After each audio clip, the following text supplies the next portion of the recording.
নতুন একটি ভিডিওতে আপনাদের স্বাগতম, যেখানে আমরা শিখছিলাম ছবি এডিটিং কীভাবে করতে হয়। এটি একটি কন্টেন্ট সিরিজ হবে। এখানে আমরা বেসিক থেকে অ্যাডভান্স লেভেলে ছবি এডিটিং শিখব। গত পর্বে আমি জুম টুলের ব্যবহার দেখিয়েছিলাম, এই পর্বে আমি দেখাবো হ্যান্ড টুলের ব্যবহার। প্রথমে ফটোশপটা ওপেন করে নেবেন। তারপর আমি একটি ডকুমেন্ট নিয়ে নিয়েছি। ডকুমেন্টটা যতক্ষণ পর্যন্ত স্ক্রিনের ভিতরে থাকবে ততক্ষণ পর্যন্ত কিন্তু হ্যান্ড টুল কাজ করবে না। এই যে জুম টুলের উপরে আপনি হাতের মতো একটি আইকন দেখতে পাচ্ছেন, এটাকে হ্যান্ড টুল বলা হয়। এখন এই ডকুমেন্টটি আপনার স্ক্রিনের ভিতরে রয়েছে, তাই হ্যান্ড টুলটি কাজ করতেছে না।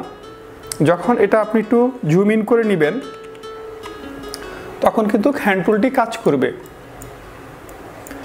এই হলো হ্যান্ড টুল ব্যবহারের একটি নিয়ম। আরেকটি নিয়ম আছে, সেটা হচ্ছে শর্টকাট কি। আপনি যেই টুলেই থাকেন না কেন, আপনি যদি আপনার কিবোর্ডের স্পেস কিটি চাপ দিয়ে ধরে রাখেন, সেক্ষেত্রেও আপনি এই হ্যান্ড টুলটি ব্যবহার করতে পারবেন।